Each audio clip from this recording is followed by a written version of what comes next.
ಭ್ರಷ್ಟ ಅಧಿಕಾರಿಗಳಿಗೆ ಸಂಪೂರ್ಣ ಆಶ್ರಯವನ್ನು ಕೊಟ್ಟಿರ್ತಕ್ಕಂಥವ್ರು ಯಾರಪ್ಪ ಅಂತೇಳಿ ಸಿದ್ದರಾಮಯ್ಯ. ಅವರು ಕೂಡ ಭ್ರಷ್ಟರೇ ಮೂಡಾದಲ್ಲಿ.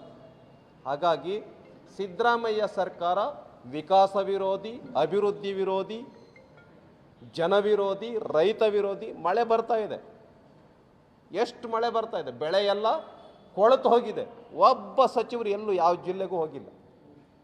ಆದ್ದರಿಂದ ಈ ಸರ್ಕಾರ ಕರಪ್ಟ್ ಗವರ್ನಮೆಂಟ್, ಅನ್ಪ್ರೋಗ್ರೆಸಿವ್ ಗವರ್ನಮೆಂಟ್, ಆಮೇಲೆ ರೈತ ವಿರೋಧಿ, ದಲಿತ ವಿರೋಧಿ, ಮತ್ತು ಮತಾಂತರ ಮಾಡಲಿಕ್ಕೆ ಹಿಂಬಾಗಿಲ ಮೂಲಕ ಪ್ರಯತ್ನವನ್ನು ಮಾಡ್ತಾ ಇದೆ. ಈಗ Dalit Christian, Vokkaliga Christian, Lingayat Christian, Lambani Christian ನೋಟಿಫಿಕೇಷನ್ನೆಲ್ಲ ನಾವು ನೋಡಿದ್ದೀವಿ, ಎಲ್ಲ ಪೇಪರ್ಗಳಲ್ಲಿ ಬಂದಿದೆ. ಹೊಸ ಹೊಸ ಜಾತಿಗಳನ್ನು ಸರ್ಕಾರ ಹುಟ್ಟಾಕೋದಕ್ಕೆ ಕೊಟ್ಬಿಟ್ಟಿದೆ. ಆದ್ದರಿಂದ ಈ ಸರ್ಕಾರ ಅಭಿವೃದ್ಧಿ ವಿರೋಧಿ ಸರ್ಕಾರ, ಭ್ರಷ್ಟ ಸರ್ಕಾರ.